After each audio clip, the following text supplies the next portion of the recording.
Olá, sejam muito bem-vindos. Boa tarde a todos e a todas.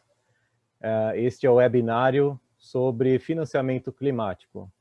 É uma honra estar aqui com vocês e quero inicialmente me apresentar.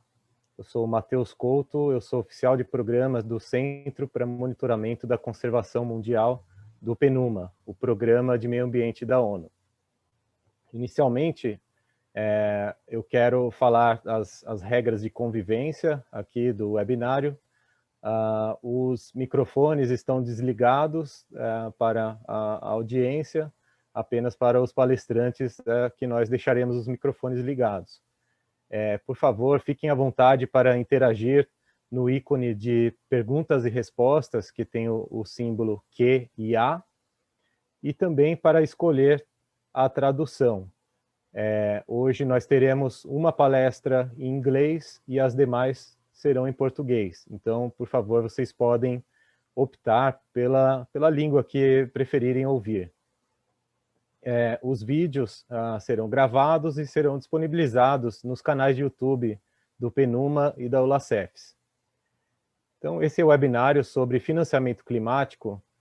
É um componente do projeto de fortalecimento do controle externo na área ambiental, implementado pela Cooperação Alemã para o Desenvolvimento Sustentável, que visa apoiar a Instituição Suprema de Auditoria do Brasil, o Tribunal de Contas da União, bem como instituições afins na América Latina e Caribe, no desempenho de sua tarefa de fiscalizar a ação administrativa na área ambiental de forma mais eficaz.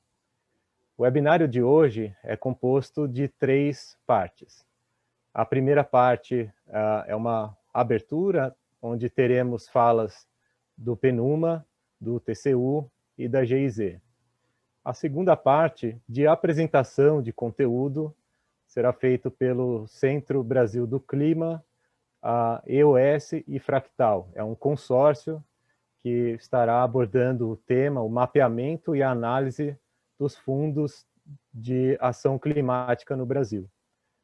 Nesse mesmo tema, teremos em seguida uma apresentação do GAO, que é a Instituição Suprema dos Estados Unidos, onde abordará o tema de financiamento climático e em relação às entidades de fiscalização. E, finalmente, a terceira parte é de perguntas e respostas. Então, convido a todos a participar escrevendo suas perguntas no ícone de perguntas e respostas. Nós teremos uma equipe auxiliando nas respostas, então algumas delas nós responderemos por escrito no ícone e outras selecionaremos para o debate após as apresentações. Então, com isso, eu quero dar início ao nosso webinário e, inicialmente, convido à mesa de abertura o senhor Gustavo Manês, que é coordenador de mudança climática do PNUMA para América Latina e Caribe. Gustavo, por favor, você tem 5 minutos. Muito obrigado, Matheus. É um prazer estar com vocês aqui na apresentação deste tão importante estudo. Como vocês conhecem, a região América Latina e o Caribe em geral tem sido a mais atingida do mundo pelo Covid-19. Temos aproximadamente 25-26% dos casos dos contágios do Covid no mundo, quando temos entre 6 e 7% da população mundial. E, obviamente, o impacto social, o impacto econômico dramático tem também produzido um descenso de mais de 8% do produto interior bruto da região. Isto numa situação onde o câmbio, as mudanças climáticas acontecem, não têm parado pela pandemia. Temos visto este ano e o ano passado grandes pérdidas na infraestrutura pública. Temos visto 2 huracães em América Central separados somente por 2 semanas, mas também pérdidas na produtividade agrícola, fogos, etc, etc, não? Então, a situação da região é a nossa dependência nos commodities, nas matérias-primas, na importação, e mais bem na exportação da energia, sobretudo dos combustíveis fósseis, e também o turismo faz da região muito vulnerável, não somente às mudanças climáticas em si, mas também os custos transicionais do clima.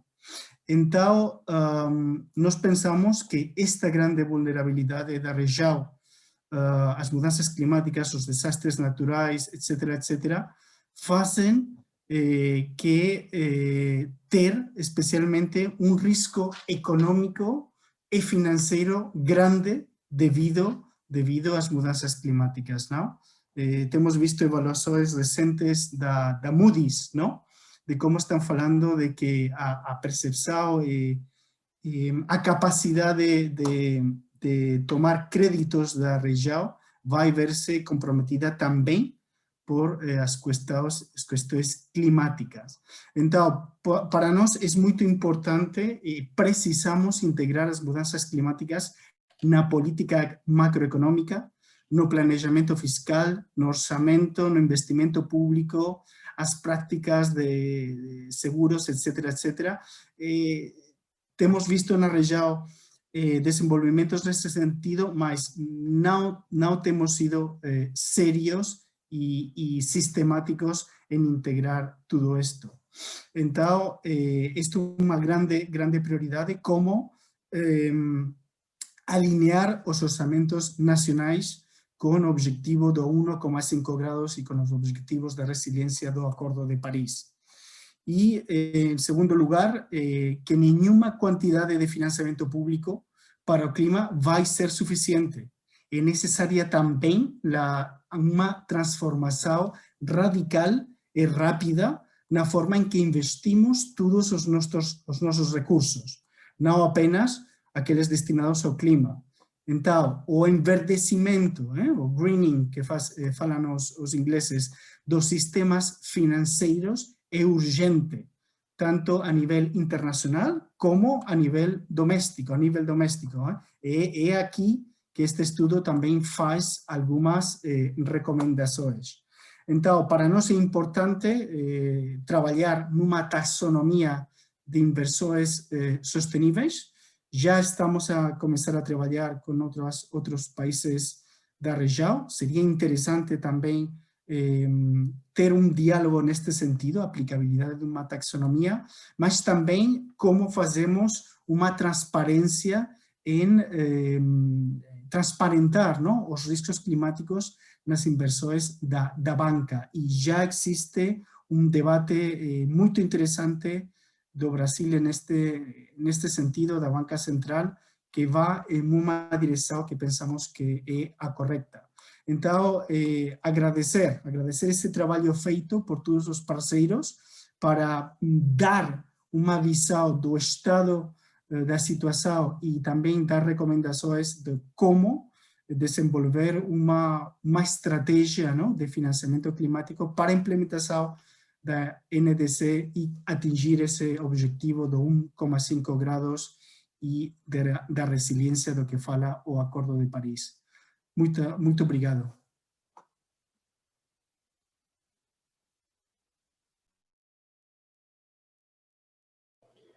Muito grato, Gustavo, pelas palavras de abertura. Realmente excelente entender o contexto regional, né, onde nós, na América Latina e Caribe, estamos realmente expostos ao risco climático, assim como todo mundo, mas nós temos que fazer nossa lição de casa, né, se querer, de integrar a ação climática no sistema de contas.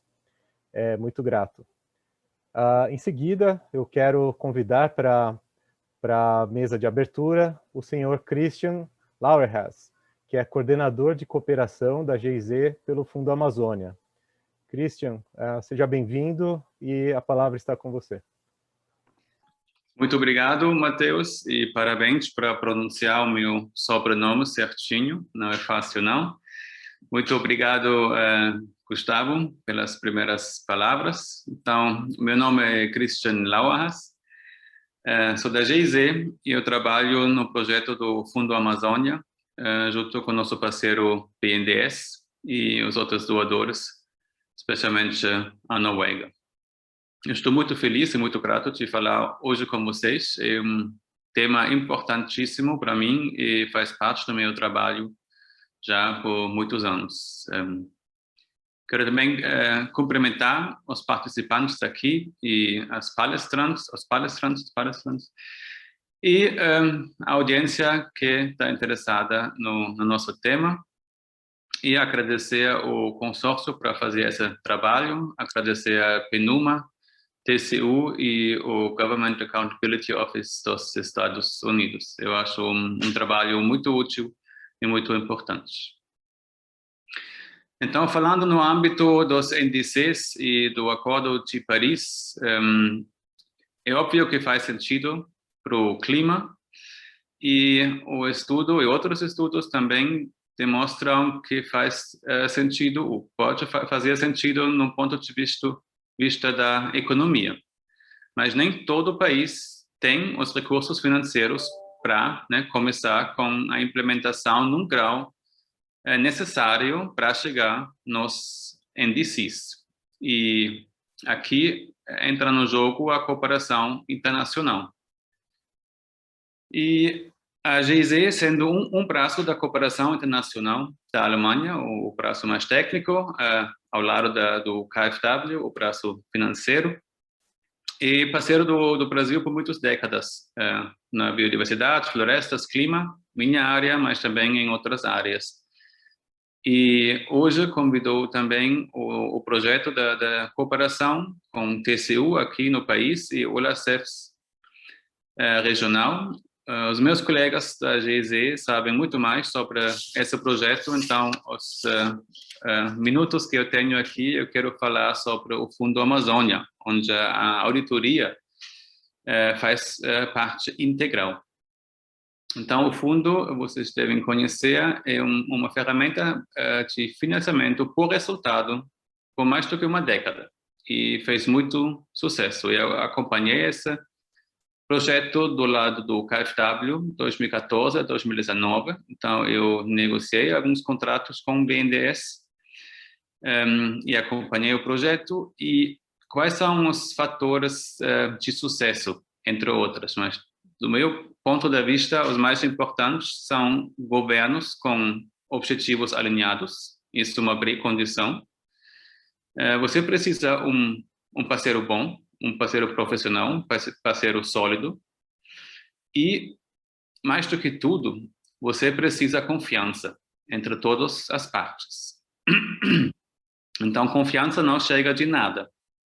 Mas essas ferramentas de auditorias, por exemplo, due diligence, elementos de compliance, essas são ferramentas que criam confiança, além de outras mais técnicas, como, por exemplo, blockchain. E se você trabalha com fundo financiamento por resultado, outro elemento muito importante é o cálculo desses resultados deve ser transparente, deve ser sólido, né? Deve ser up-to-date cientificamente. Então, isso é muito importante, e vocês podem acreditar, os doadores pedem muito do BNDES, né? Para ser o parceiro elegível para implementar um projeto assim. Agora, o Fundo Amazônia entrou na crítica muito forte do novo governo e sofreu ainda mais auditorias, mais análises. Os colegas aqui do TCU, eles devem saber, eles tinham que fazer essas análises e esses testes. E também ali o BNDES provou que está tudo em ordem, é tudo sólido, é tudo bom. E o BNDES, e o Brasil em si, na verdade, é muito transparente. Entra lá no site do Fundo Amazônia e o que não está sobre o siglo bancário está lá. Para todo mundo, para ver, para questionar, né, para desafiar. Já estou chegando no fim da minha fala com esse exemplo do Fundo Amazônia, que fez sucesso em parte por causa de auditorias bons. E, de pequeno spoiler, quero também mencionar 2 pontos de limites de auditorias. Vocês devem saber sobre o caso do Wirecard na Alemanha, faz alguns meses. Wirecard falhou totalmente, é um fraude total. E eles tinham atestados bons de auditorias. Então, não tem 100%, mesmo com essas análises e essas provas. E, segundo ponto crítico, quero falar, o fundo sofreu essas análises fortes. E com essa a pedida de mais informação, você absorve recursos humanos, você absorve potencial de implementação e você pode, só com auditoria, você pode paralisar um negócio por um tempo. Então, esses 2 pontos, né, auditoria muito importante, mas não tem 100% e deve ser equilibrado do custo-benefício da ferramenta. Muito obrigado. Muito grato, Christian. Acho que é uma excelente fala de abertura, onde apresenta um exemplo de um dos fundos e também da ação das entidades de auditoria e das consequências. Muito grato pelas palavras de abertura. Então, dando sequência, eu quero convidar o senhor Hugo Schudson, que é secretário de Controle Externo da Agricultura e do Meio Ambiente, pelo TCU. Hugo, por favor, a fala está com você, 5 minutos. Obrigado, Matheus. Gostaria de agradecer aos colegas aí do PENUMA, Matheus, Denise Yamu e o senhor Gustavo Mães. Agradecer também aos colegas da GIZ, em nome do Christian, e todo o corpo técnico que tem nos ajudado. Agradecer aos colegas do GEO, que prontamente se prontificaram a dividir um pouco da experiência deles aqui conosco hoje, né, da entidade fiscalizadora superior dos Estados Unidos, bem como agradecer aos colegas que realizaram o estudo, né, o consórcio, que hoje teremos aqui, acho que o William e a Linda, mas o meu agradecimento profundo é a esse grupo, na verdade, essa parceria que contribuiu para a materialização desse evento, né? E, por fim, quero agradecer também àqueles que nos prestigiam, porque sabem da relevância dessa temática que estamos tratando hoje. Meu nome é Hugo Schudson, eu estou hoje acompanhado aqui do outro colega, Adriano Juras. Somos 2 servidores auditores do Tribunal de Contas da União, trabalhamos numa Secretaria de Controle Externo, chamada SESEX Agroambiental, que é a Secretaria de Agricultura e Meio Ambiente. Estamos aqui hoje como representantes do TCU e da Contema, né? O TCU é a FS brasileira e a Contema é a Comissão Técnica, a Comissão Especial de Meio Ambiente da OLACEFS, que é a organização regional aqui das entidades fiscalizadoras superiores. Bem, sobre o estudo, sobre a temática de hoje, as mudanças climáticas é sabido que elas impactam não só na economia, como na sociedade e também no meio ambiente. É uma questão global, transversal, que demanda respostas coordenadas e integradas. Um dos mecanismos relevantes no âmbito das mudanças climáticas é justamente a temática de hoje, é o financiamento climático, que é um tema desafiador, tendo em vista os variados arranjos, foi muito bem colocado pelo Christian, né? um dos fundos, né? O Fundo Amazônia, mas os variados arranjos que existem financeiros, a multiplicidade de atores, os distintos níveis de governança e gestão e alguma ausência de uma padronização conceitual sobre o assunto. As EFS, entidades fiscalizadoras superiores, ou SAI em inglês, né? Supreme Audit Institution, elas podem exercer um papel importante nessa temática, avaliando os recursos financeiros, se eles estão sendo empregados e destinados nas políticas de mitigação e adaptação, bem como se estão sendo utilizados de forma a atingir os resultados esperados. Esse é um dos nossos papéis. Desse modo, então, em nome do TCU e da Contema, recebemos com muita satisfação este webinário e o estudo que vai ser entregue pelo PENUMA, que tem o potencial de ser o pontapé inicial para os trabalhos de controle externo nessa temática de relevância não só nacional, como mundial. Por fim, lembrando um pouco da fala do senhor Gustavo sobre o enverdecimento dos investimentos, entendemos que é urgente até para quantificar o patrimônio que eles representam, né? Matheus, de uma forma muito sucinta, esse seria o meu agradecimento, mas como palavra inicial, vejo sim aqui uma formalização uma materialização de uma parceria entre entidades de controle externo, que tem o seu papel no Brasil e no mundo, e a sociedade como um todo, representada não só pelo PNUMA, pela GIZ e por tantos outros que têm sido os colaboradores desse estudo que vai ser entregue aqui, né, por meio dessa iniciativa. Então, meu profundo agradecimento aos senhores. Saibam que, da nossa parte, temos a total disponibilidade de absorver o que esse estudo vai nos entregar em termos de informação, porque informação qualificada é, talvez, no mundo de hoje e no mundo mais próximo, o nosso maior ativo. Informação qualificada. Muito obrigado, Matheus, e, enfim, sigamos aí com o evento. Muito grato, Hugo. Em nome do PNUMA, eu quero dizer que também nós estamos muito satisfeitos com essa nossa colaboração entre o TCU, PNUMA e com o apoio da GIZ, e estamos muito satisfeitos também com os resultados. Dando sequência, eu quero convidar o consórcio que realizou o estudo de mapeamento e análise dos fundos climáticos no Brasil, a senhora Linda Murasawa e o senhor William Wills, que representam o consórcio Centro Brasil no Clima, EOS e Fractal. Linda e William, vocês têm 30 minutos.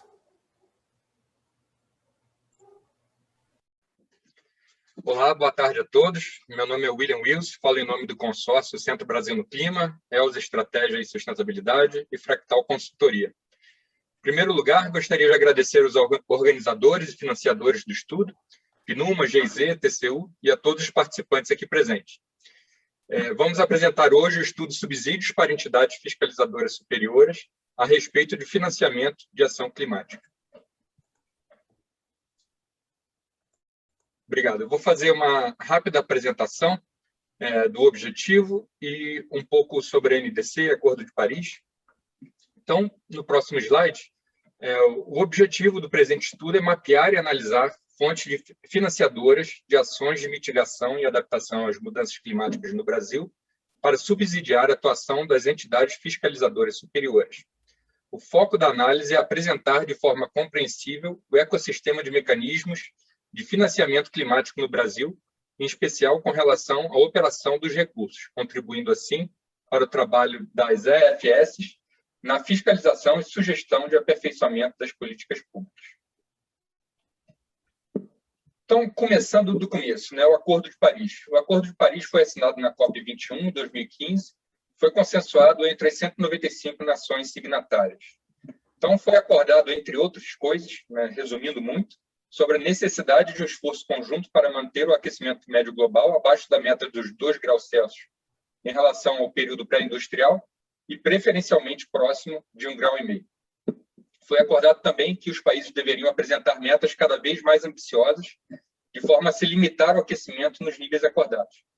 Né? Traduzindo para o português, no mecanismo de catraca, né, que você cada vez apertaria mais, só rodaria para um lado, reduzindo cada vez mais as emissões, até se atingir esses níveis acordados. Né?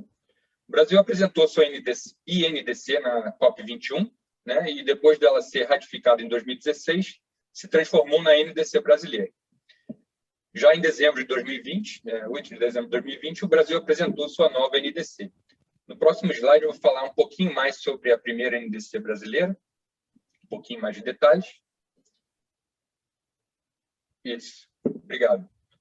Então, as metas que o Brasil apresentou, a grosso modo, foram uma redução em 2025 de 37% das emissões em relação ao ano base de 2005 e de 43% em 2030, também em relação ao ano base de 2005.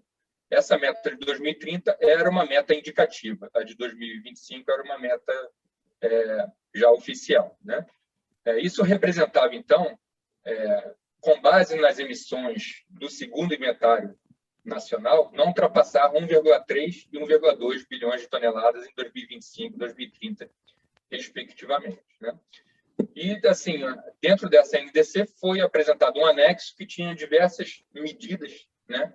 Entre elas, zerar o desmatamento ilegal até 2030, aumentar a participação de bioenergia na matriz energética, aumentar a participação de energias renováveis não hidrelétricas na matriz elétrica, ganhos de eficiência energética, né? Incremento de 5 milhões de hectares de sistemas de integração lavoura, pecuária e florestas, recuperação de 12 milhões de hectares de pastagens degradadas, entre outros.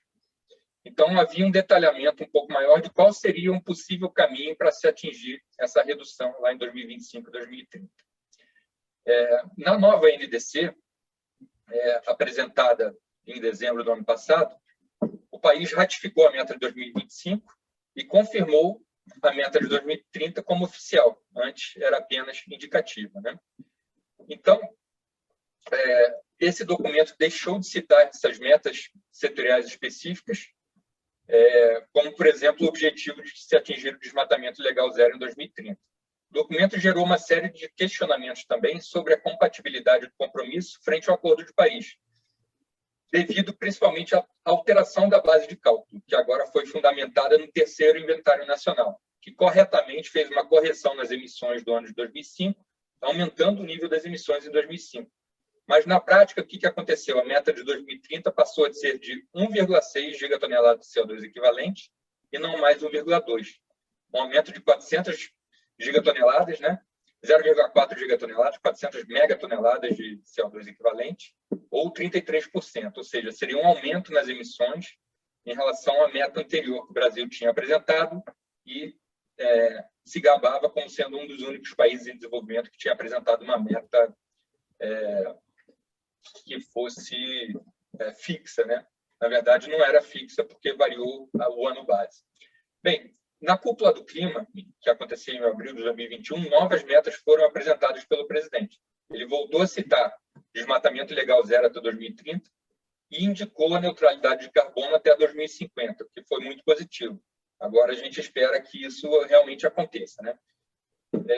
Bem, falando agora, já passando para a parte de financiamento, diversos estudos no Brasil foram feitos com esse objetivo, estimar, né, os custos e os impactos na economia.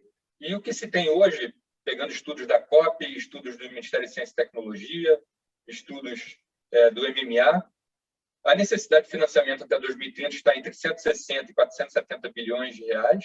Tá?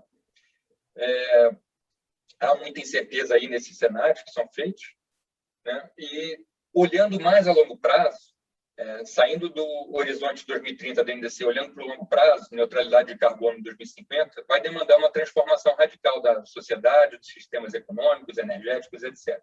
Né? E vai demandar um volume de recursos muito maior. Então, é essencial que a gente tenha bem azeitado todo esse mecanismo de esses mecanismos de financiamento e que a gente possa fiscalizá-los e empenhá-los da melhor forma possível. Vou passar agora para a Linda para fazer o restante da apresentação. Muito obrigado. Obrigada, William. Obrigada a todos. Obrigados a todos os nossos participantes e também ao que patrocinam todo esse evento. Então, dando continuidade à apresentação, a questão da discussão do financiamento climático, ela parte, então, das discussões e negociações que foram realizadas durante as várias COPs. E, no caso da definição efetiva do financiamento climático, ela tem, pela Convenção Quadro da ONU de Mudanças Climáticas, né, com a sigla em inglês UNFCCC, que o financiamento climático é um financiamento que pode ser local, nacional ou transnacional, que vem de diversas fontes públicas ou privadas, com um objetivo muito claro de reduzir as emissões que estão ligadas à questão dos gases de efeito estufa dentro do olhar de mitigação, tanto da vulnerabilidade, né, e melhorar a questão da adaptação, trazendo resiliência, tanto para os sistemas humanos quanto para os ecológicos. A ideia é que os recursos sejam advindos de muitas fontes, então, podem ser multilaterais, bancos de desenvolvimento, e cada vez mais a gente percebe que há esses recursos sendo direcionados e captados para isso. Dentro ainda do mecanismo da UNFCCC, ele tem uma definição do chamado mecanismo financeiro, que é muito importante a gente citar, que tem dois mecanismos. Um é o Global Environment Facility, conhecido aqui no Brasil como GEF, que nasceu em 1994, né? Ele foi ratificado durante o Protocolo de Quioto e depois ratificado também no Acordo de Paris, e também o GCF, que nasceu em 2010 durante a conferência, né, de Cancún, e que vem cada vez mais também recebendo as doações. A partir desses instrumentos que existem, ou os mecanismos que são formados, né, existem vários instrumentos financeiros que podem receber esses recursos. Esses instrumentos financeiros, eles vão chegar aos projetos de diversas formas. Eles podem ser desde uma doação ou uma subvenção, podem vir através de empréstimos concessionais ou empréstimos ligados aos tradicionais mecanismos existentes em cada entidade executora, através dos famosos bônus verdes ou green bonds, né? Podem vir também através de mecanismos de garantia e a conversão da dívida. Então, esse é um conceito inicial do financiamento climático que foi estabelecido. Para que a gente possa ver como é que isso está sendo tratado, a gente começa a enxergar um ecossistema desse financiamento.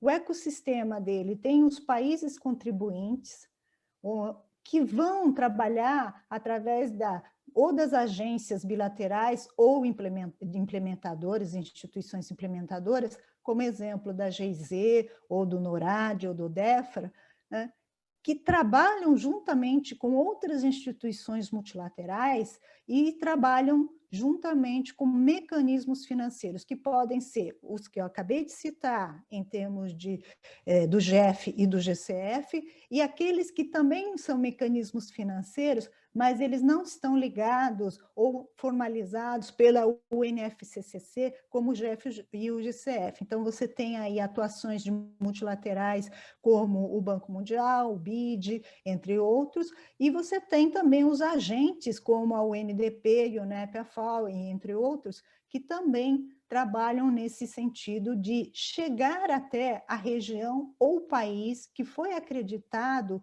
dentro do conceito de ser um dos receptores desses recursos. E como é que isso é internalizado em cada país? Como é que origina tudo isso também? As COPs são os locais onde tem essa decisão, as negociações entre os países. Terminada a COP, não se encerra ali, existem as negociações em andamento, e essas negociações é que vão definir uma série de questões de direcionamento. No Brasil, cabe ao Ministério das Relações Exteriores, que comanda a delegação durante as negociações da COP, mas ela não vai sozinha, né? Ela vai com uma série de informações que foram feitas com um arcabouço de diálogo entre vários ministérios e outras entidades, tanto de setores privados ou de entidade civil, que levam uma série de pontos de vista que vão ser tratados na COP. Esses diálogos e essas negociações que são realizadas durante as conferências, elas partem para acordos, e esses acordos podem virar regulamentações locais, ou eles começam a trazer qual é o direcionamento que poderia ser dado para aquele tipo de aderência em termos daqueles acordos que foram feitos. Então, esses princípios e critérios vão ser estabelecidos conforme as negociações bilaterais ou multilaterais que são feitas. E nesses acordos, eles precisam ter governança, transparência, um monitoramento, precisa ter auditorias e muitas outras informações que possam claramente dizer para que esse recurso está sendo utilizado, para onde esse recurso está sendo utilizado, de que forma ele está sendo utilizado e chegar na eficiência de desse processo. O que acontece é que dentro das entidades de implementação, que são as que recebem os recursos, né, eles começam a ter uma necessidade de uma qualificação para poder gerir esses recursos. Essa qualificação, ela é muitas vezes reconhecida, então as entidades, o que a gente chama de acreditadas ou credenciadas, elas acabam sendo reconhecidas pelo histórico de atuação que ela já tem. Aqui no Brasil, por exemplo, o BNDES, né, que sempre acaba sendo designado aí pelas autoridades locais perante esse tipo de negociação a receber vários desses recursos. E o BNDES transforma, por exemplo, em um instrumento. Esse instrumento pode ser o instrumento de financiamento, ou ele poderia também transformar num fundo de garantia ou até mesmo num seguro, que é destinado aos tipos de projetos que estão ligados às mudanças climáticas. Aqui é um ponto importante que a gente tem que constatar dentro dos vários financiamentos. Quando a gente fala, né, por que a gente traz a introdução da NDC? Não só a questão de estar ligado com o financiamento, mas se nós queremos entender a correlação do uso desses recursos para o atingimento daquelas metas que o William acabou de comentar. Então, se lá na NDC está falando que nós devemos ter mais energias renováveis dentro da nossa matriz energética do país, sem considerar a hidrelétrica, vamos verificar se os financiamentos climáticos estão sendo direcionados para isso e o quanto isso direcionou e quanto isso resultou na redução das emissões daquele item dentro da nossa NDC. Porém, a gente não pode esquecer que mudança climática ela não está somente restrita àqueles itens que estão listados na NDC. Muitas vezes vai ter financiamento climático que vai estar sendo direcionado para outros tipos de projetos que não estão vinculados à NDC, mas que estão também reduzindo suas emissões e que estão também trazendo o impacto socioambiental positivo. O que nós percebemos e constatamos nesses estudos é que fazer o financiamento climático, ele tem um modelo colaborativo com diferentes expertises.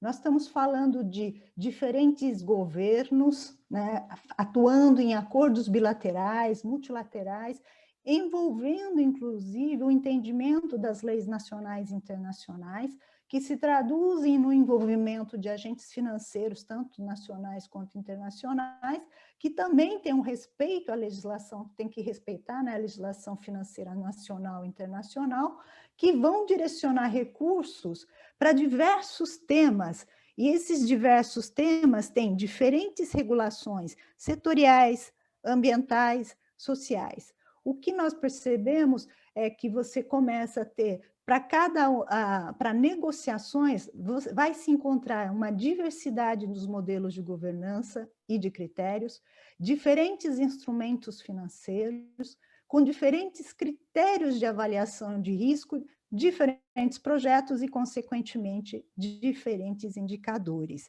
Essa é o que envolve todo o ecossistema do financiamento climático. E tudo isso já vem sendo discutido há um tempo, e hoje existe, principalmente na discussão da Task Force, né, o Financial Stability Board, juntamente com o TCFD, ele vem já olhando o que significaria, então, os financiamentos de uma forma geral e traz, então, principalmente os elementos de transparência, de forma que a gente possa ter, no mínimo, né, um primeiro grande framework para se trabalhar. Então, ele traz muito essa questão da necessidade de se ter a governança, da questão das estratégias, de como trabalhar com esta gestão de riscos e como ter métricas e metas, porque aí, a partir de todo esse conceito, começa a se verificar a eficiência e a efetividade da utilização desses recursos, de forma que aqueles que estão fazendo a doação ou o envio desses recursos também tenham não só a transparência do uso correto e dentro da estratégia que está sendo alocada naquele país, se atende àquilo que estava sendo negociado nas diversas COPs. E, naturalmente, a questão dos riscos. O que a gente observa também dentro dos estudos é que o risco hoje é um risco que precisa ser adaptado, porque existe a questão do risco climático, que a gente fala da questão do risco de transição e o risco, né, de grandes catástrofes, versus os riscos existentes hoje no setor financeiro, que são os riscos tradicionais de análise de crédito. O que a gente viu em termos de um grande cenário observando tudo isso foi através destes mecanismos. Nós fizemos uma análise do BNDES Linha de Meio Ambiente, da FINEP, da Linha de Sustentabilidade Santander, do Fundo Nacional sobre Mudança do Clima, do Fundo Amazônia, Fundo Nacional do Meio Ambiente, do Fundo de Compensação Ambiental, de alguns instrumentos do BID, do CAF, do GEF e do GCF. Temos aqui alguns resultados e os vários pontos comuns entre todos esses instrumentos é a variedade de projetos, as diferentes métricas que cada projeto apresenta, a questão de projetos inovadores. O que isso tem de relevante, principalmente quando se fala em financiamento e a dificuldade do setor em poder aprovar um projeto? Quando a gente fala de inovação, automaticamente ele não tem histórico, né? E o setor financeiro, tradicionalmente, trabalha com base de dados estatísticas. Então, a partir disso, você começa a ter um risco desconhecido, e pode ser um risco elevado. Então, essa questão do risco versus a necessidade de fazer uma transição dos modelos de negócio começa a exigir dos financiamentos climáticos um novo olhar. Você precisa ter um aumento de apetite de risco, você precisa ter diferentes olhares em relação ao risco, porque você está falando de novos modelos, você está falando de médio e longo prazo, de não ter indicadores quantitativos e sim qualitativos. Então, isso tudo traz um ponto de atenção na transformação que o próprio financiamento climático precisa passar. E cada vez mais a necessidade de capacitação, não só daquele que está recebendo o recurso na ponta final, que seria o projeto, mas também daqueles agentes, né, as entidades implementadoras, que são as entidades financeiras, que precisam entender cada vez mais essa mudança que está sendo. Inclusive, foi citado na abertura a questão do direcionamento que o Banco Central está dando, e está bem aderente a tudo isso que cada vez mais a gente detectou e vislumbrou da necessidade dessa transformação.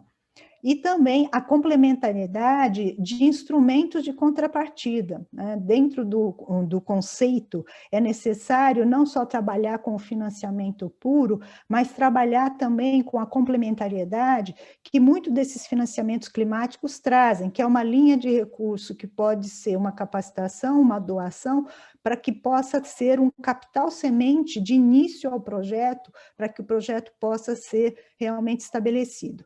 E o financiamento climático também é percebido como um grande catalisador para o financiamento do projeto como um todo, porque ele pode fazer um estudo inicial e a partir desse estudo inicial é que se firma a base de desenhar o projeto para o médio e longo prazo.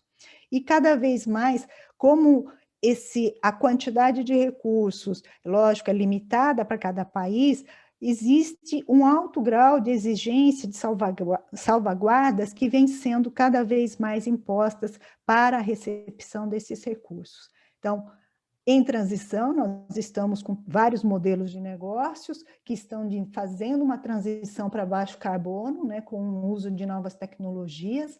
essas metodologias de monitoramento precisam também ser aperfeiçoadas, transformar os impactos sociais e ambientais de uma forma tanto quantitativa e qualitativa, e dentro dos modelos financeiros, qual vai ser a introdução dos riscos climáticos integrados aos riscos tradicionais de crédito, o que isso também vai trazer novas regulações, como a gente está vendo. Mas, né, trazendo até a figura ali, que é a da girafa acima das nuvens, é justamente para a gente enxergar quais são as oportunidades e não ficar só preso ao risco, para que a gente não paralise dentro desses estudos. Mas o que nós vemos nas considerações finais aqui é que financiamento climático, ele é um ecossistema de múltiplos atores, ele tem uma diversidade de mecanismos, então, por isso, traz uma dificuldade, inclusive, de rastrear e poder fazer uma consolidação de todos os recursos. Tem diferentes setores e diferentes projetos, então a diversidade de regulações, de expertise, de monitoramento é muito complexo. Quando a gente fala de regulamentações diversas, né, então você também tem que olhar, principalmente no Brasil, nós estamos falando de regulamentação federal, regulamentação estadual, regulamentação municipal, que pode atingir todos esses projetos, além dos critérios e princípios internacionais que devem ser seguidos. Isso também impacta muito nos modelos de riscos que estão sendo usados atualmente, e essa gestão de risco precisa melhorar com as variáveis climáticas e a dificuldade de comprovação de efetividade dos resultados, para que nós possamos associar se todos os recursos que foram direcionados ao país estão atendendo cada vez mais a nossa NDC e as metas como um todo. E um ponto aqui também é que o financiamento climático tem como exigência o cálculo da redução das emissões, não necessariamente seguindo só uma metodologia estabelecida pelo UNFCCC, mas também utilizando metodologias locais, por exemplo, na agricultura, como do Embrapa, né, que existem metodologias já adaptadas à questão do Brasil, mas mesmo tendo essas metodologias, há uma dificuldade muito grande daquele que recebe o recurso, quem está fazendo o projeto propriamente dito, de se chegar nesse cálculo final.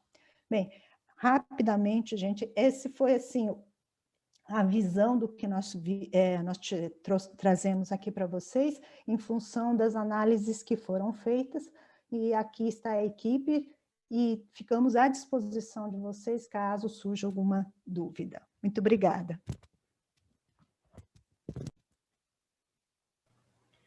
Muito grato, Linda e William, pela apresentação.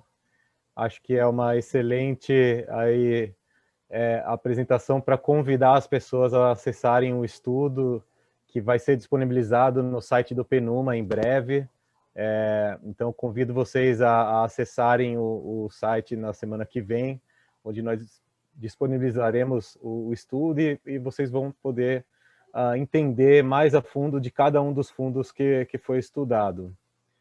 Então, dando sequência, eu quero passar a palavra para o Adriano Juras, que é auditor federal do controle externo e assessor na Secretaria de Controle Externo na Agricultura e do Meio Ambiente, que vai convidar os próximos palestrantes.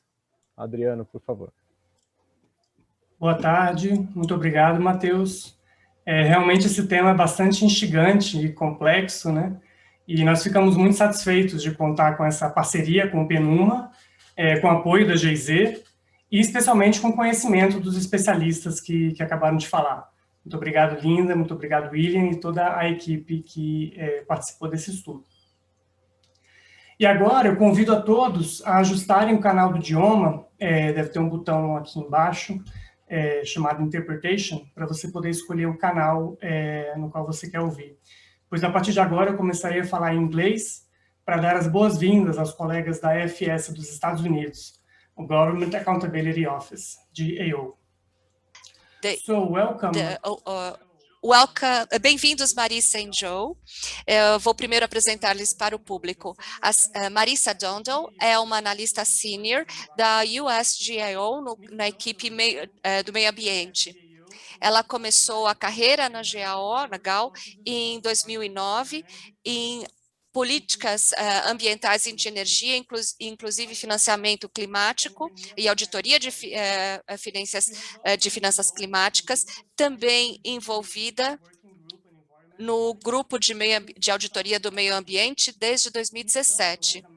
A senhora Dondal tem um mestrado em Relações Internacionais da Johns Hopkins International Studies e Estudos do Ar da Universidade da Califórnia em Los Angeles, um bacharelado. E John Thompson é a diretora assistente no grupo da GAO de Meio Ambiente e controla o grupo de trabalho de poluição aérea e meio ambiente e já está na GAO por mais de 18 anos. Tem bacharelado em políticas ambientais da Universidade de Michigan e um mestrado em relações públicas da Universidade de Wisconsin, nos Estados Unidos. A maior parte do tempo livre de Joe, ele passa brincando com a sua filha de 1 ano e meio e mudando as suas fraldas. Bom, nós estamos falando de mudança climática, mas mudança de fralda também é importante.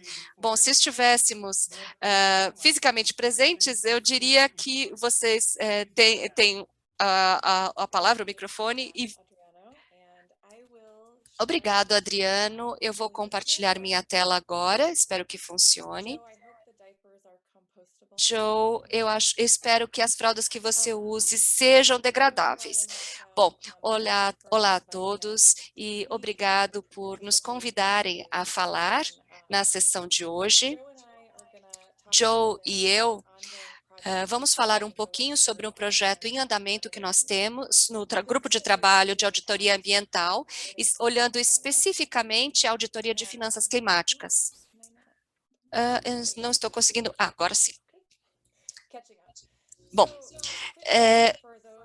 rapidamente, aqueles que não estão familiarizados com o grupo de trabalho de auditoria ambiental, ele é parte da Organização Internacional das SAIs, da INTOSAI, da Organização Internacional das Entidades Fiscalizadoras Superiores, que avaliam os diretrizes, treinamentos e compartilham informação entre seus membros.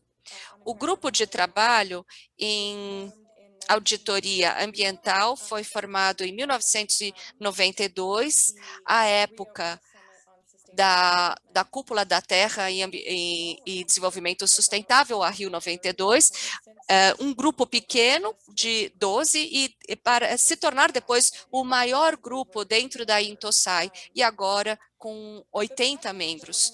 O projeto que vou abordar hoje sobre financiamento climático é parte do grupo de trabalho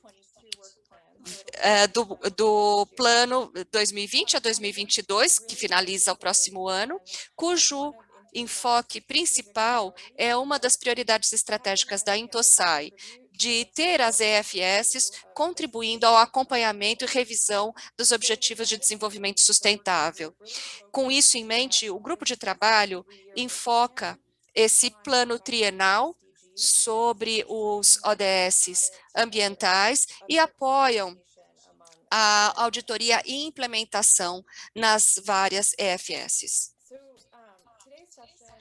A sessão de hoje, eu vou dar uma visão geral e uma introdução do nosso pacote de projeto de trabalho de financiamento climático, alguns antecedentes nos elementos de financiamento climático relevantes para esse projeto, e o Joe vai dar uma visão geral sobre os resultados preliminares, que incluem os resultados da pesquisa das EFS IFS que nós conduzimos de IFS doadoras, de países doadores e receptores, no qual perguntamos a sua experiência em auditoria de finanças climáticas. Vamos fornecer alguns indicadores que podem ser usados em auditorias de finanças climáticas e vamos fechar com uma série de estudos de caso que o grupo de trabalho que se juntou em janeiro e discutiu com os vários colegas de EFS,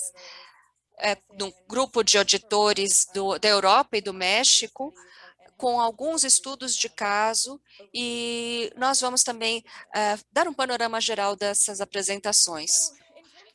Em termos dessa visão,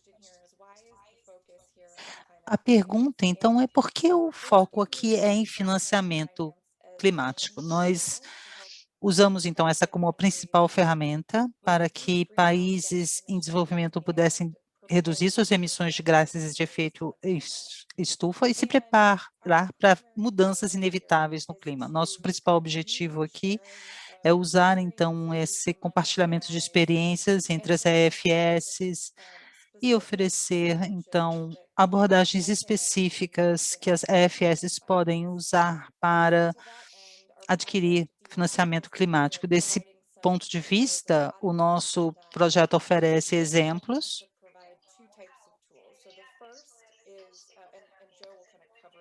Então, em primeiro lugar, nós temos critérios que a EFS podem usar nas auditorias de financiamento climático. Em segundo lugar, temos um roadmap para avaliar projetos individuais, auditorias individuais e projetar uma série de auditorias que permitissem ao país ou as EFS para ver a visão geral, para ter uma visão geral do país, ao invés de simplesmente um projeto individual ou um tipo individual de projeto.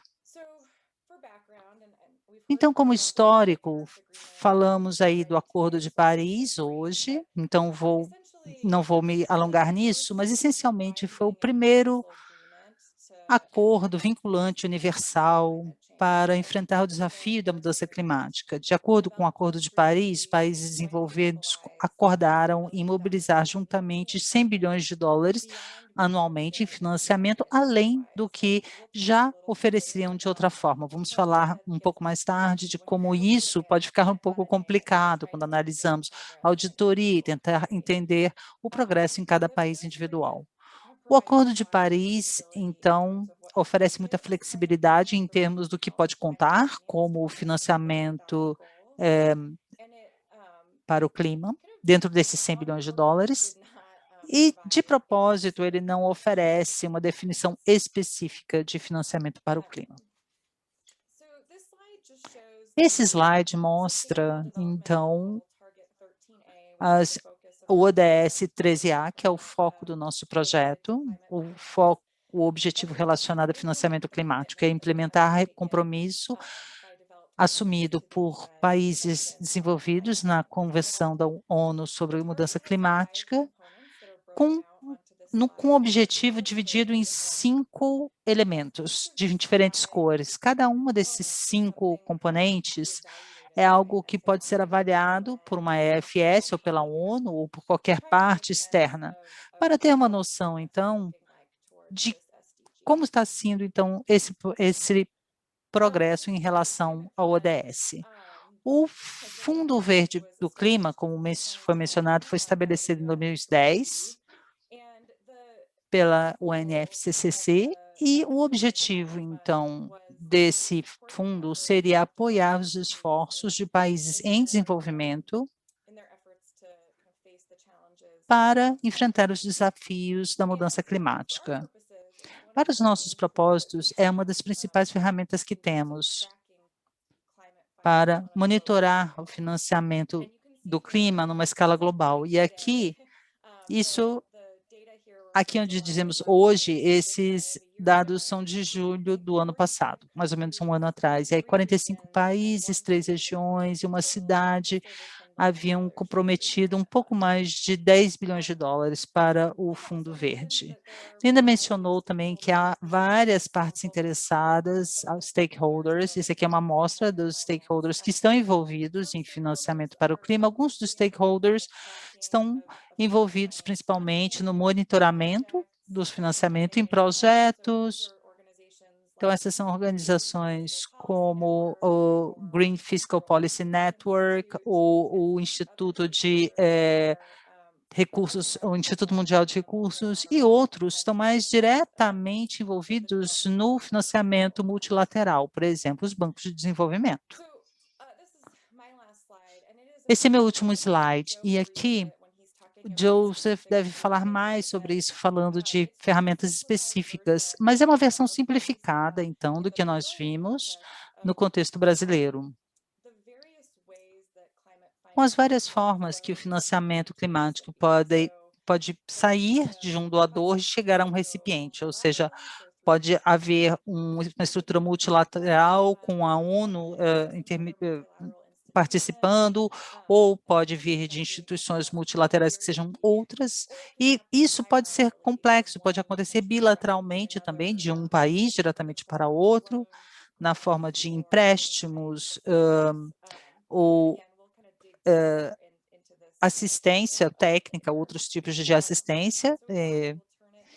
E com isso eu passo a Joe. E o Joe vai continuar com essa apresentação de slides. Então, obrigada, desculpa, eu estava aqui distraído com as perguntas do chat. Antes do próximo slide, eu gostaria de fazer algumas anotações aqui. Nós, classicamente, no GAO, nós somos auditores clássicos. A gente faz também trabalho de avaliação de programas e algum trabalho de planejamento para o Congresso e para a administração americana. Mas, na raiz, somos auditores financeiros. A primeira coisa quando a gente analisa um problema é como a gente pode avaliar o escopo do problema, dividir em partes e estudá-lo. Então, esse fluxograma financeiro mostra como as FS podem ser úteis na auditoria dos fluxos de dinheiro, então, que vão para a ONU, para países individuais recipientes, para atender aos objetivos que o país estabeleceu para receber este dinheiro. Se as FS podem pensar nesses diferentes fluxos de dinheiro e podem auditá-los de uma forma estruturada, é possível, então, transformar essas auditorias individuais em algo maior, que vai falar se, então, as contribuições de um país para os objetivos da ONU podem ser validadas. É sobre isso que estamos falando aqui no nosso projeto. E alguns dos achados que eu vou apresentar em alguns momentos falam exatamente dessa direção. Então, vou mostrar, então, o processo pelo qual podemos melhorar. Nós somos ferramentas, então, como nós podemos ser usados para transformar o mundo num mundo melhor? Então, de qualquer forma, vou voltar aos slides aqui. Vou falar dos principais achados da nossa pesquisa com países doadores. A auditoria dos ODS é desafiadora, especialmente o 13A, são complexos porque não foram desenhados pensando em auditorias. Então, para a gente é difícil pensar como realmente monitorar esse fluxo de dinheiro. Alguns desses desafios incluem, como ouvimos das últimas apresentações, que não há uma definição acordada de financiamento climático. Isso dificulta para a gente e outros países medir o progresso em direção à meta. Nós temos aí o ODS 13A e o Acordo de Paris, mas das 14 FS de países doadores, nenhum reportou que seu governo tinha uma definição formal de financiamento climático, especialmente 8 não tinha nenhuma definição e trabalhavam com uma ideia generalizada, nada formal. Além disso, metade das FS não tinham também auditorias relacionadas aos objetivos do projeto. A maior parte são programas individuais e que contribuem, então, para o clima e que recebem parte desse fluxo do dinheiro. Então, Resumindo, então, os principais achados, como vocês devem lembrar da discussão anterior, o Acordo de Paris não dá a definição formal. Um terço dos países reportou que seu país tem uma definição oficial, outro terço reportou que tem alguns objetivos relacionados a financiamento verde e a maior parte dos programas são financiados, então, através do Fundo Verde. Então, muitos EFS fizeram auditorias relacionadas a financiamento, alguns realizam esforços de planejamento estratégico. Ainda não pensamos como transformar esse planejamento estratégico em algo maior, mas estamos tentando oferecer um roadmap, então, no nosso estudo, no grupo de estudo de auditoria ambiental.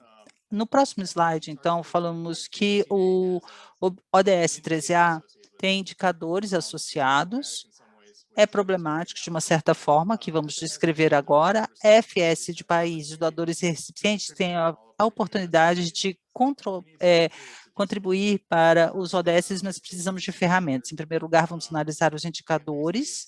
Basicamente, diz que a quantia mobilizada chegando a 100 bilhões de dólares até 2025, analisamos essa quantia, então, são 100 bilhões de dólares, estão aí, mas não é claro o que todos estão fazendo para chegar à meta. É difícil definir, então, o progresso em direção à meta, porque não temos a definição.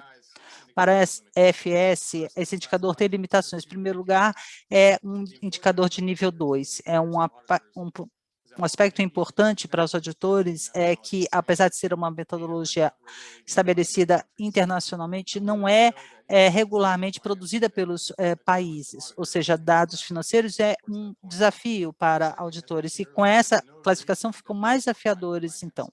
Não, como já falamos, não há uma definição estabelecida.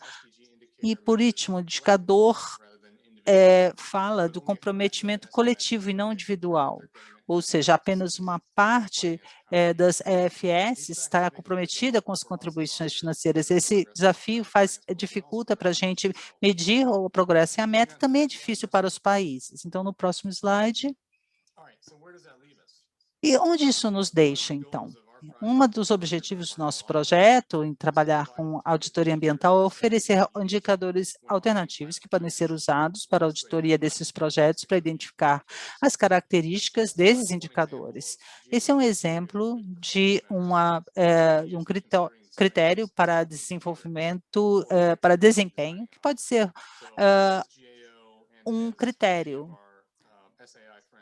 Então, como o GAO e muitos dos nossos colegas no mundo inteiro, nós desenvolvemos critérios para avaliar coisas, e há toda uma faixa de critérios que podem ser trazidas à mesa para o mundo de auditoria ambiental para o ODS 13A. No próximo slide, outros indicadores potenciais que o EFS pode usar, o Plano de Adaptação Nacional com os marcadores do rio desenvolvidos pela OCDE, e também contribuições da ONU no processo de estabelecimento da dos NDC, de acordo com o Acordo de Paris.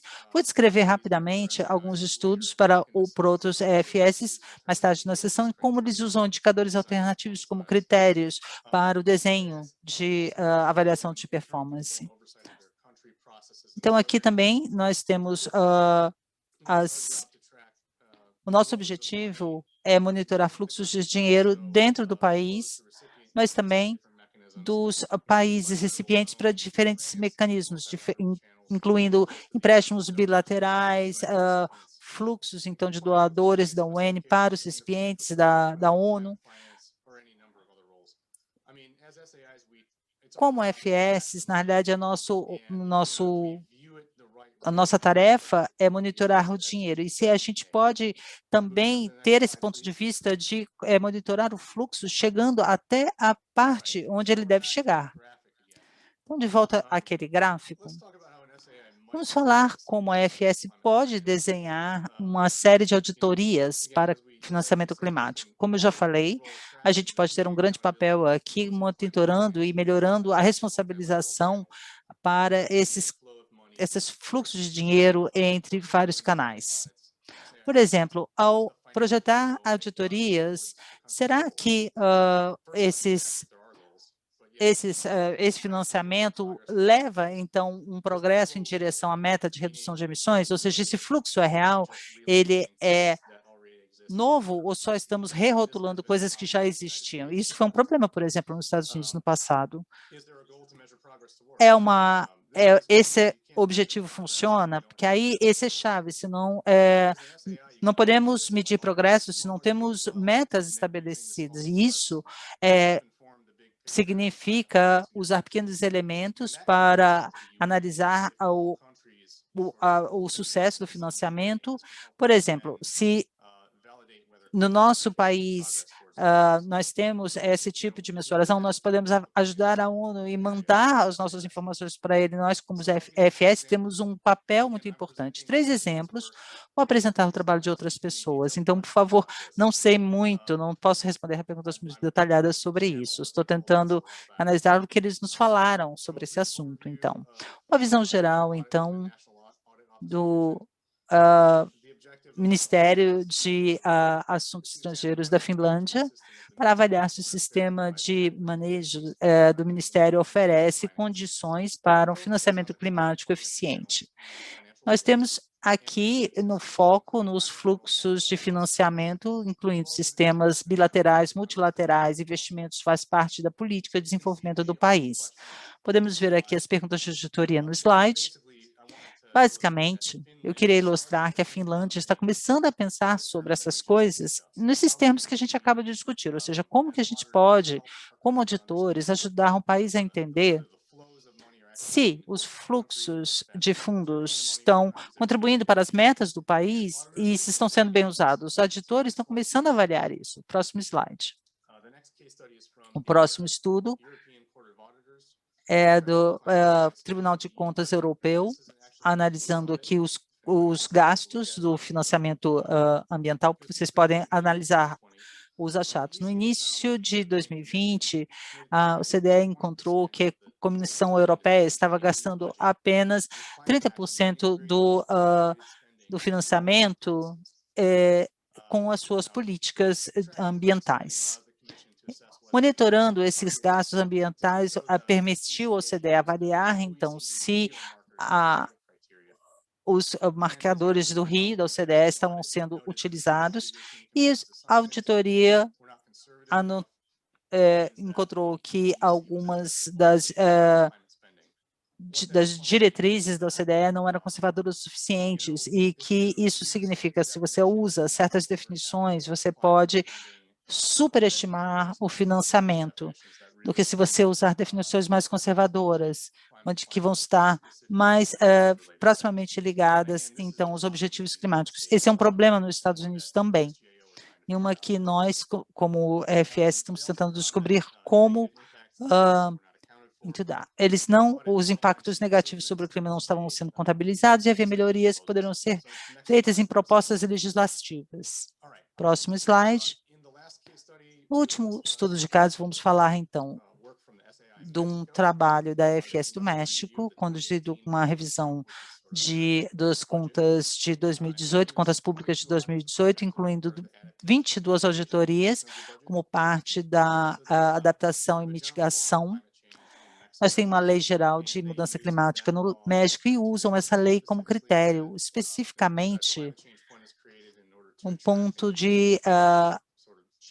do monitoramento para canalizar, então, os recursos de financiamento nacionais e internacionais para apoiar ações que mitigam a ação climática. Então, há um requisito na lei para monitorar, então, o financiamento ambiental e em relação às metas da ONU. O foco dessa revisão, então, era se o processo de orçamentário estava sendo bem realizado em relação a esses fundos, e encontraram que em 2018, o país não teve uma política abrangente de mudança climática focada em cooperação e coordenação. E como a agência, então, não tem instrumentos específicos para monitorar esse financiamento, foi muito difícil chegar a um número total para o financiamento climático dentro do orçamento do México. Também a agência era uma agência independente e não considerava os mesmos objetivos climáticos, ou seja, o mesmo problema que nós temos também nos Estados Unidos. A FES do México também fez uma análise em relação ao ODS 13 e encontraram que o governo mexicano não definiu indicadores para estabelecer, então, se havia conformidade com as metas, ou seja, precisavam de um monitoramento melhor para estabelecer a conformidade com o ODS 13A. Isso conclui nossa apresentação. Muito obrigada. Estamos disponíveis para perguntas.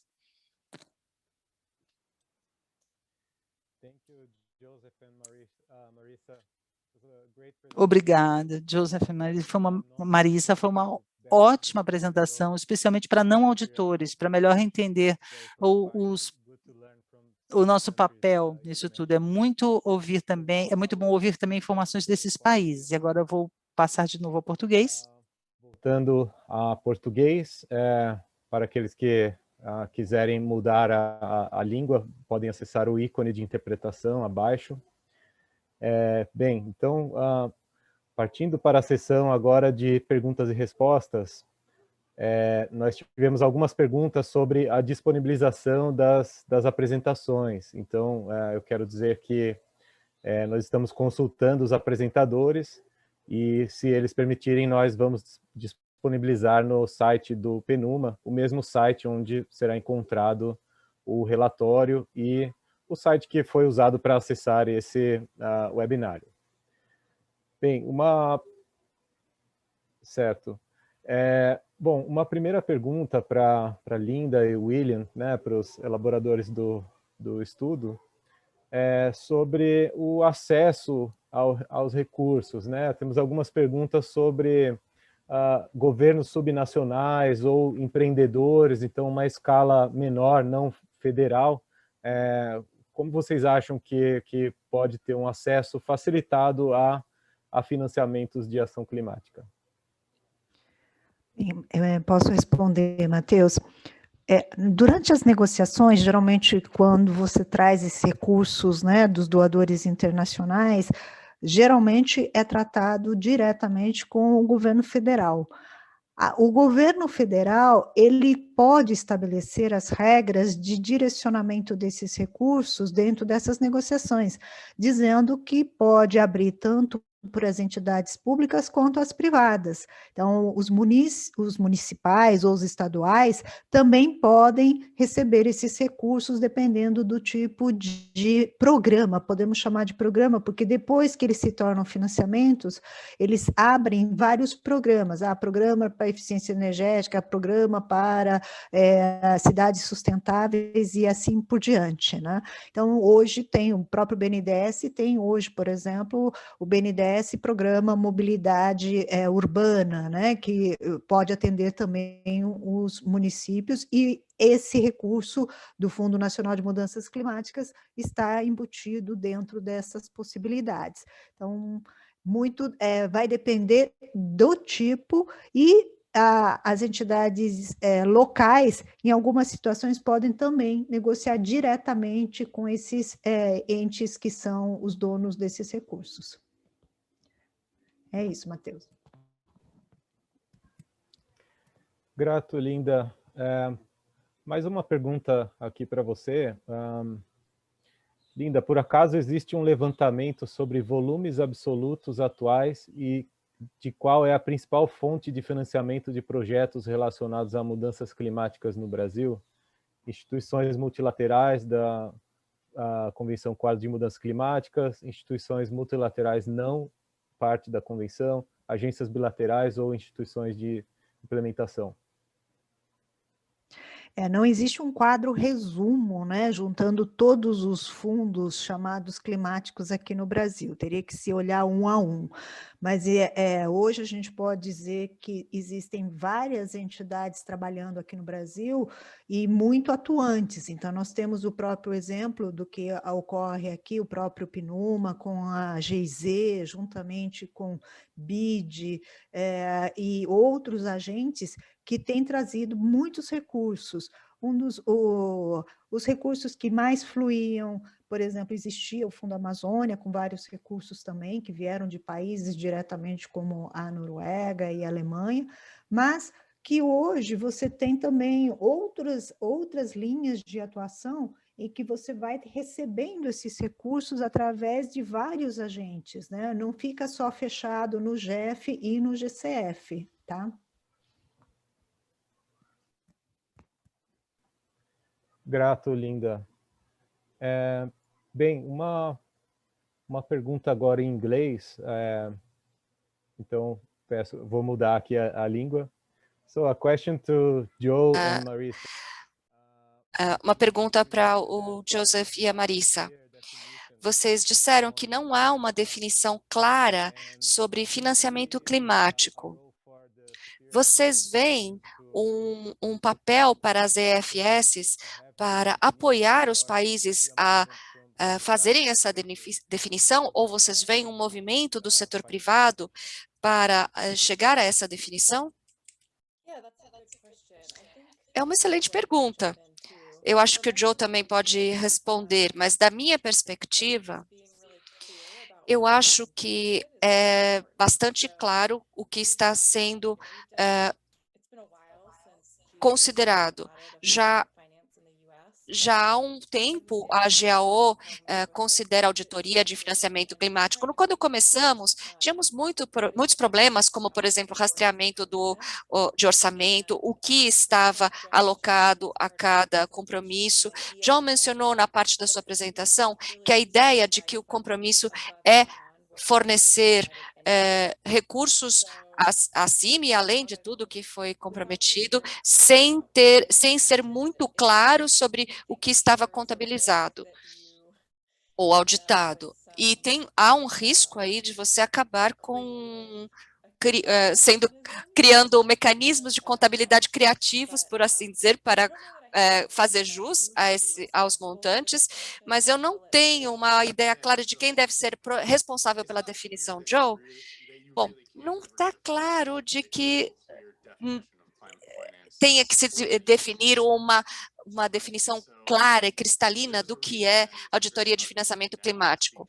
A razão para ser tão difícil de definir é porque é flexível e os objetivos da ONU foram desenvolvidos justamente para ter a contribuição de governos e não de instituições privadas e fundos para os objetivos, o que é muito bom. Se fosse muito específico, provavelmente a gente eliminaria a parte, mas o que podemos fazer sendo auditores é ser bem transparente no que está sendo auditado e contabilizado, para que todos possam entender o que os fundos verdadeiramente são em cada item individual, cada linha individual, e ser bastante transparente sobre o que cada um está fazendo, de forma que seja consistente entre os diferentes países. Obrigado, Joseph e Marisa. Eu concordo e também, ao discutir o estudo que vamos lançar na semana que vem, transparência é uma questão crucial, assim como a governança. Então, obrigado pela resposta. So I'll move back to Portuguese, sorry. Vou voltar ao português, ok? Uma pergunta para a Linda e o William. Como o compliance ambiental poderia ajudar ou auxiliar nesse processo de auditoria a fim de tornar mais claras as aplicações dos fundos climáticos? Esse é um bom ponto, porque você tem diferentes legislações e também há uma dificuldade de você fazer monitoramento em alguns casos, né? Então, a ajuda de um olhar, né, de agentes que tenham entendimento, né, numa verificação, traria uma melhor performance dos projetos e, consequentemente, a efetividade, né, da alocação desses recursos. Hoje tem muitos agentes e muitas vezes dentro da colaboração, né, existente no trabalho desses fundos, são chamados diversos atores como para já discutir durante o encaminhamento de como fazer esse financiamento, quais são as bases legais e quais são os indicadores que deverão ser seguidos para a comprovação. Então, uma auditoria ambiental seria bastante bem-vinda, né, em vários procedimentos.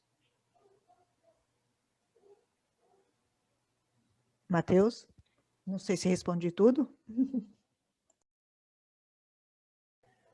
Grato, Linda. Sim, respondeu. Bem, mais uma pergunta em inglês. Então vou I'll change to English again and invite Marisa. E convidar a Marisa e o Joseph a responder. Vocês acham que desenvolver uma taxonomia climática seria a solução para a fragmentação que nós temos?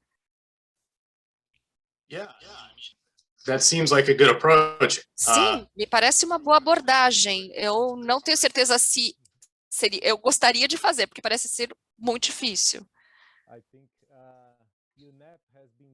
Eu acho que o PNUMA fez algum trabalho na região da América Latina e do Caribe sobre taxonomia. Eu não sei se o Gustavo continua aqui conosco, o senhor Manhes, para dizer algumas palavras sobre o tema.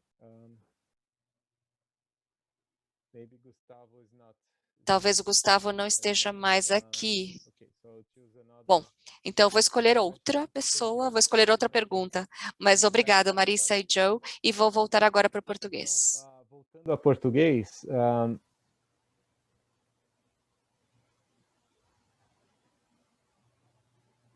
bem, eu estou vendo que muitas das perguntas já foram respondidas aqui no chat, né? Então vou escolher algumas. Bom, sabemos também que os apresentadores permitiram, né, disponibilizar as apresentações, ambas apresentações, né, de PowerPoint, então será disponibilizada no site. Uma pergunta de novo em inglês, so I'll move back to English, Marisa and Joe. What kind of enforcement? Que tipo de imposição legal a GAL tem para os seus para as suas agências executivas? Cada vez mais difícil a pergunta. Bom, não é exigido ter uma agência de imposição legal ou de poder de policiamento. Quando nós consideramos uma questão que precisa de uma recomendação e aprovação do Congresso, nós abrimos uma audiência pública e seguimos basicamente para sempre. Então, se fazemos uma recomendação, nós vamos ficar assediando a administração continuamente até que haja progresso na recomendação, até que haja Existem recomendações que ainda estão em aberto.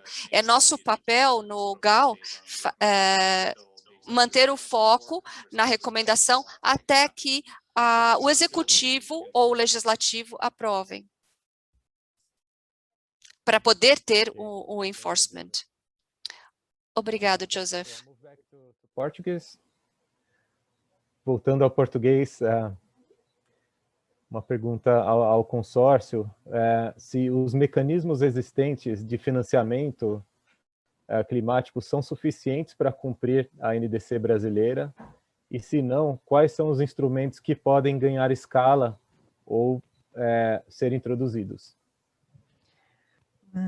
Nesse caso, Matheus, se a gente olhar somente do que é, digamos, carimbado como financiamento climático, não seria suficiente. Mas os projetos, de uma maneira geral, eles são projetos que são estruturados em combinação com diversos instrumentos. Então, você tem o financiamento climático, que faz parte do projeto. Vou pegar um exemplo assim para ficar bem claro para todos.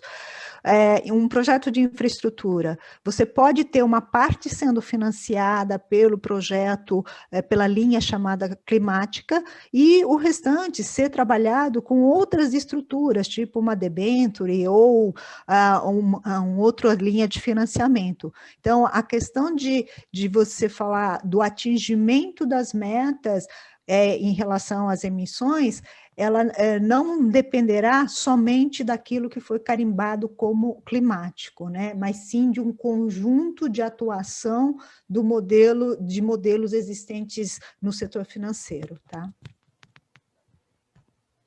Certo. Muito obrigado, Linda. Bem, as perguntas aqui, a maioria delas já foram respondidas, né? Tem uma aqui em aberto, Linda. Bom, o Joe acabou de apresentar um link para os interessados terem mais informações, né, a respeito do trabalho do GAO em mudanças climáticas. Eu vou pegar essa pergunta aqui, Linda, que está em aberto ainda. O Fundo Verde do Clima, o Green Climate Fund, aprovou 38 projetos na América Latina e no Caribe em 10 anos. Ao todo foram 138 projetos implementados ao redor do mundo. Desses projetos, 77 estavam localizados na Ásia e no Pacífico. Já o Brasil possui somente 4 projetos em implementação. Isso demonstra uma diferença grande de acesso ao financiamento climático. Gostaria de saber se existe algum interesse por trás do maior montante de investimentos feitos pelo Fundo Verde do Clima na Ásia e no Pacífico, ou quais poderiam ser as explicações para essa concentração. A questão do GCF, o GCF ele faz um credenciamento, né, de uma entidade de implementação local. Aqui no Brasil nós temos 2 entidades credenciadas, uma é o BNDES e outra é a Caixa Econômica Federal. E isso também acaba diminuindo, né, lógico, o alcance de vários tipos de projetos. E o motivo de ter pouca gente credenciada é que o GCF ele tem um alto padrão de qualidade que é exigida tanto na gestão de risco quanto nas salvaguardas, né, dito salvaguardas, que seguem padrões do AFC e Banco Mundial. E que não, dentro da escala que nós temos aqui no Brasil e dos agentes financeiros, não necessariamente é possível internalizar todos os tipos de salvaguardas que são exigidos, até porque nós estamos falando do custo de implementação de tudo isso, né, de monitoramento, operacionalização, etc. Então, um dos motivos que, inclusive, o próprio GCF vem reconhecendo e já vem trabalhando, vem sendo discutido aí frente a outras entidades aí que querem se cadastrar. Uhum. E recentemente, né, alguns projetos importantes foram aprovados no Brasil por meio do GCF, né?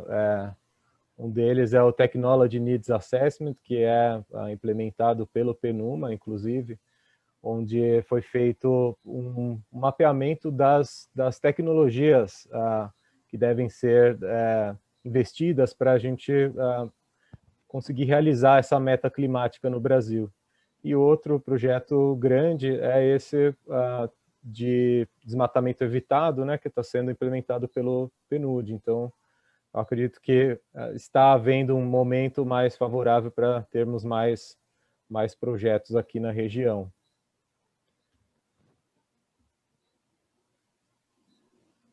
Vamos identificar mais alguma pergunta aqui.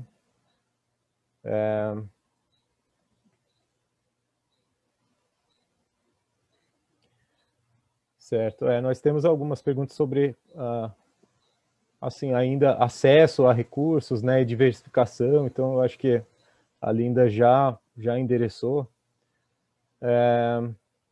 Olha, eu acho que, assim, não havendo mais tantas perguntas, nós podemos começar a nos direcionar para concluir o webinar, né? Então, eu quero lembrar mais uma vez que o webinário ele vai ser disponibilizado nas plataformas do YouTube, do PNUMA, do TCU, da Olaceps e da GIZ. as pessoas interessadas poderão assistir, né, futuramente. O relatório do estudo será disponibilizado no site do PNUMA, assim como as apresentações utilizadas aqui hoje. Também alguns links aqui, convido vocês a acessarem, né, no chat, links sobre o trabalho do Gal, sobre o site do PNUMA também. Então, uma pergunta sobre a tradução. Os sites do YouTube vão disponibilizar nas 3 línguas, tá? Espanhol, inglês e português. Então, ficarão disponibilizados nas 3 línguas no YouTube, nos canais de YouTube, né, mencionados. Então, eu quero passar a palavra para o secretário Hugo Schudson para falar algumas palavras de fechamento do projeto e do webinário. Hugo, por favor.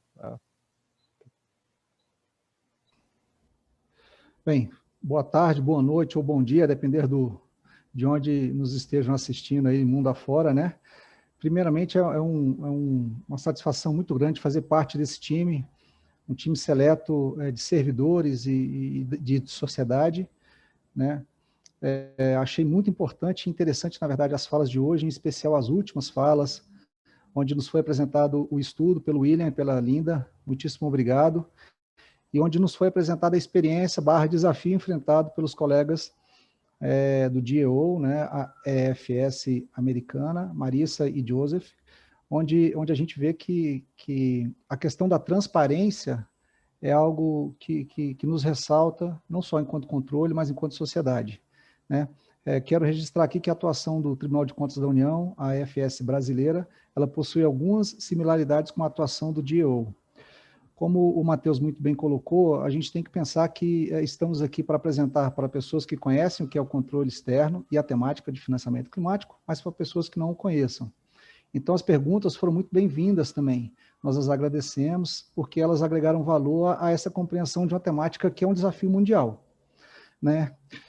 Primeiramente, então, gostaria de falar sobre a forma, como eu já tangenciei, alinhando um pouco até o que o Joseph comentou, a forma de atuação do controle externo, com um esclarecimento importante, Matheus. Nós somos auditores, somos técnicos, somos apolíticos e somos apartidários. É nossa obrigação realizarmos um juízo de valor isento e tecnicamente amparado sobre os objetos que analisamos.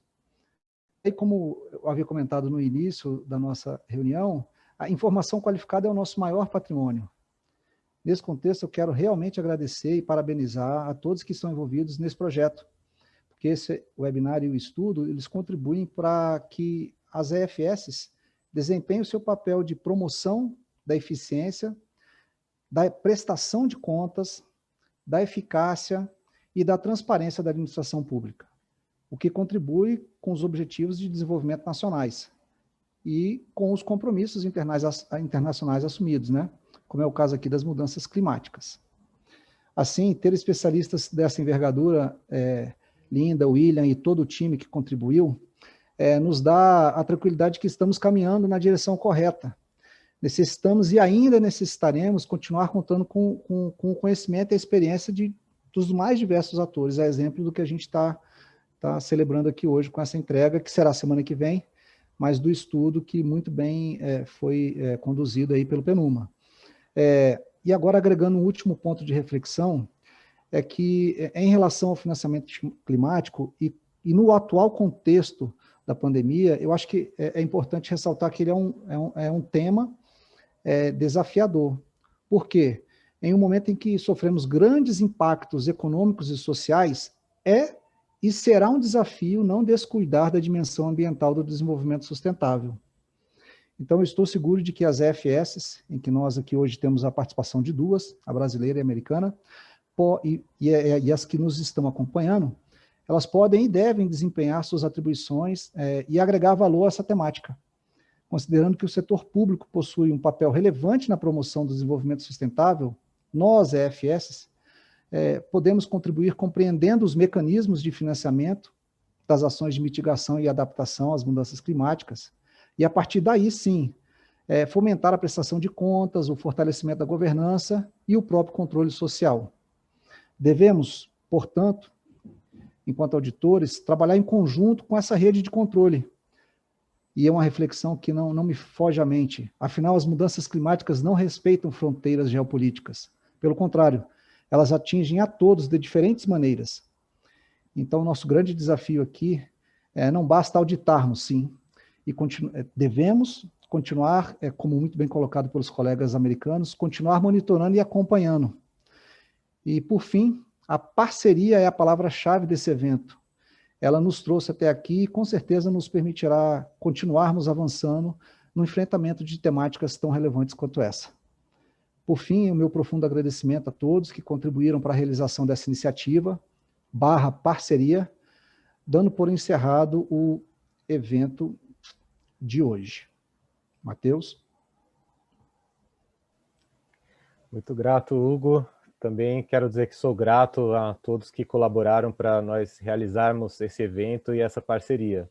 Então, quero lembrar que o evento é promovido pelo Programa das Nações Unidas para o Meio Ambiente e é uma iniciativa realizada no âmbito do Projeto Regional de Fortalecimento do Controle Externo na Área Ambiental. É uma parceria da Cooperação Alemã para o Desenvolvimento Sustentável, por meio da GIZ, do TCU, da OLACEFES, com apoio do Ministério Federal da Cooperação Econômica e do Desenvolvimento da Alemanha. Então, com essas palavras, eu declaro o webinar concluído.